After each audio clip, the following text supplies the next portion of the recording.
Hi, you guys. Women's Social Book Club. So the book we are reading again is A Deeper Love Inside by Sister Soldier. It's the poor story of her life, what she been through when her mom and her father wasn't there to take care of her and everything. And like I told you guys before, I'm doing this a little different. I'm reading it from chapter to chapter. It's actually a real good book, so that's the reason I'm reading for chapter to chapter because I actually want to read it again. What better way is to read it again? Is to let you guys hear me. So yesterday it was just giving you a little background, who she was and everything, and that she's in the system or whatever. Because you know she's about 8 or 9 years old, so she was taken from her home from child protective surgeries. So I read chapter 1 yesterday, so today I will be reading chapter 2. So here goes. I cover my papa. Ricky says, a good hustle start with a tight team. I got mine. We call ourselves the gutter girls because one of our teachers said we act like we come from the gutter. I didn't feel fucked up about the gutter thing. I figured if a rich bitch drop a diamond in the sewer, even if it got covered with shit and lime and trampled on by mice and rats, if someone discovered it 10 years later, they'll easily clean it off and it would still be worth major paper, probably even more than it was back then. At first I dropped. I turned the ghetto girl shit around, made it pop. Two upside down lowercase interlocking G's. When we got our shit together, we would turn it right side up like Gucci. When I first formed the little seven chick clique, I took the leftover overlooked chicks from the C section and gave them a do-over. My first recruit was a fat, stinky girl. Her friends called her greedy girl. Now remember when I read it yesterday, now she's in juvie because she styled the caseworker in the eye because she said something about winter. So she got locked up and she got years. Her enemy called her pig. I checked how she got a lot of letters and even a box of goodies from home once a month and seemed to have a big budget at the commission. While everyone else took the time to tease her, I approached her to strike a deal. I disregarded her funk and went right into it. I called her by her true name, Gail, and kept it polite on purpose. Do you like music? I asked her. She looked like she wasn't used to nobody being nice. After they paused, she said, a little bit. You want to dance with me on the yard? I asked her. We can do a dance workout together. It will make you feel good and look good too, I said. I could tell she was thinking about it, so I pressed her some more. You have a pretty face. You might as well match it up, I said. She seems to like the way I put it, taking the edge off. Not on the yard, 'cause everybody be staring, Gail said. Okay then, we'll do it in the dawn at night in our section. Starting tonight, I compliment for her. Then I ease her into a purchase, a Department of Correctional radio and cassette player for $39.99. We gotta control the beat, I told her. I help you, you help me. Sorry, y'all, my mouth beginning to dry. How can I help you? She said, like it wasn't a problem, like she thought I was already perfect. Just put in the work for the first 2 weeks. We'll do you first, then me, I said. She agreed. I put up with her farting every time she lifted her fat legs, and even when she bent over to try and touch her toes. In a short time, in additional to the workout, I put her on a diet, convincing her that I was helping her resist temptation. I took over her care box and her commissary, selling and trading her goods and candies on the low for half the price that Dory charged. It was easy for me because I didn't pay for nothing in the first place. As you know, Portia's Ricky daughter, so you know she's a true hustler. She's getting them in. So far, I think she is so different than Winter. So different. Make sure you guys comment to let me know what you think so far. But let me get back to the book. My hustle was so sweet that it tipped off the sugar wars in the Yonsei section where we were locked. I made a name for myself. The more sugar schemes I invented, the more rules the authority invented. The more they punish and stress us young girls, the more demand for my discount sugar increased. The more sugar somebody ate, the more tempers flared and fists began flying.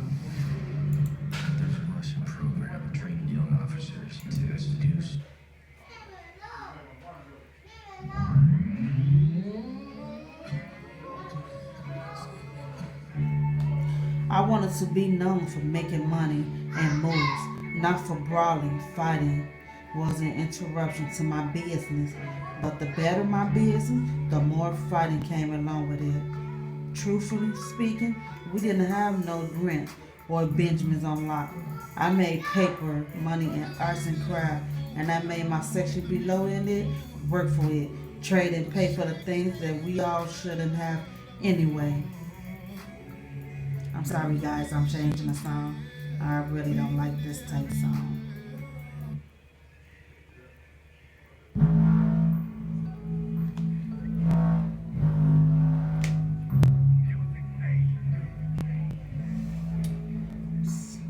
They knew that shit was fucked up for girls like me who didn't receive no letters or visits and had no one thing placing even one piece of carpet on my commissary.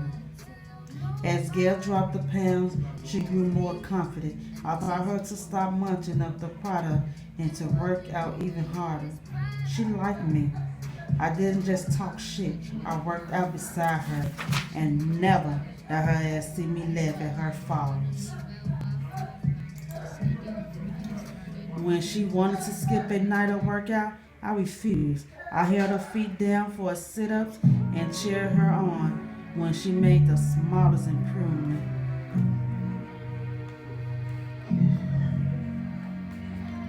I don't like this song. I'm sorry. Music is influence. We picked up 4 more chicks from our section, all strange but drawn in by the music and dance workout as well.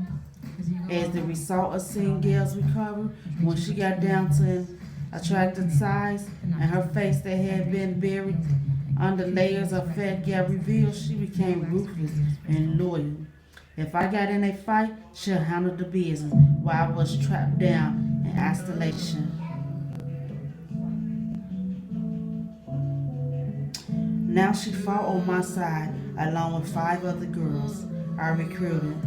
Now that Gail looked decent, I like her for true.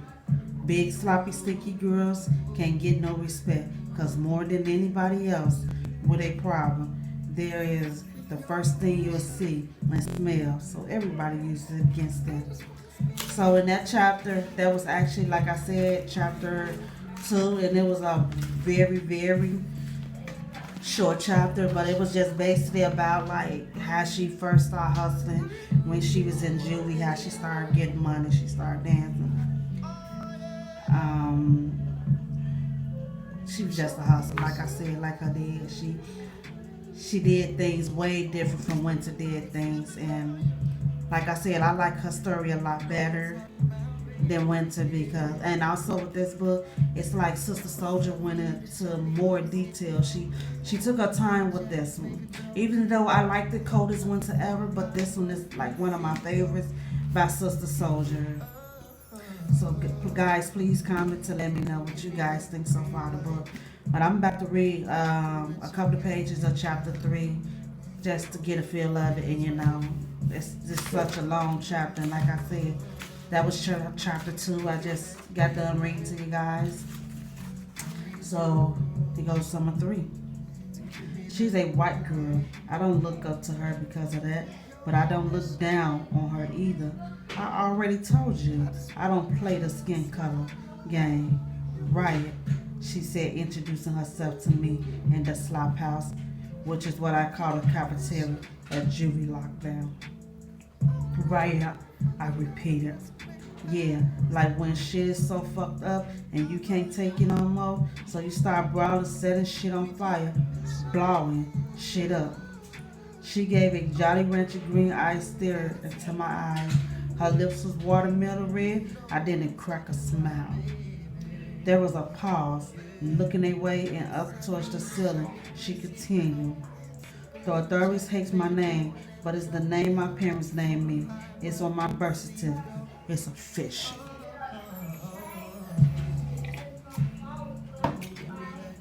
What do you want? I asked her as I was checking her out. I couldn't tell from her hairstyle. She had at least one ghetto chick for a friend. Her hair was black. It was one thick and pretty cornrow that started at the center of her head and swirled around in circles until it finally dropped down and dangled from her right shoulder. It was frizzy, like she had got it braided 3 days back. I could tell that unbraided hair was crazy long. She was smart to rock it like that, lay it tight on her scalp. Because if she was fighting someone younger like me, a fearless lightweight who was a natural fighter and needed a way to protect myself, I would take long loose and choke her with it, the same way the young girls tried to do me when I first got locked. You look hungry, Ryan said. She was right, but she looked hungry too. Her face was lean, like a supermodel. Her teeth, the top and bottom, were not crooked or a book or bent. They were all white and lined up in a perfect row. What do you eat? You gotta eat something to stay alive, right? She asked me, as though she were my real life big sister. What do you eat? I threw the question right back at her. Didn't like to be questioned. She smiled. Apples, oranges, bananas. If I'm lucky, a few nuts and raisins. I got a girl who works in the cafeteria and a girl who does a shift at the commissary, so I get mine, Ryan said, confident. Not bragging, more like she was trying to offer me something. That's how it goes up in here. You gotta watch and listen for the slightest twist of the tongue, so none of these slick ass girls confront like you agreed to something you didn't agree to. I couldn't and wouldn't front. I was surviving on sugar and trained myself to be satisfied for hours off of the flavor from a lifesaver dinner would be something big like Twizzler or Cheetah Doodles. Beneath my red juice jumpsuit, there was zero body fat.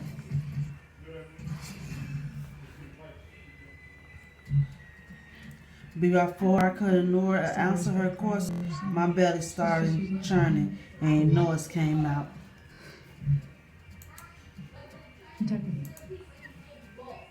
Our eyes locked, then we both broke out and laughed. I marked that down in my mind. I was my first true smile since getting taken, a smile that led to real laughter. After that, the feeling between us loosened up some. She started telling me her dope ass story. That's how me and her met, got tight, and got ganged up. I like this song. I know you wanna see, I know you wanna be in my BED. I like it. I'm sorry.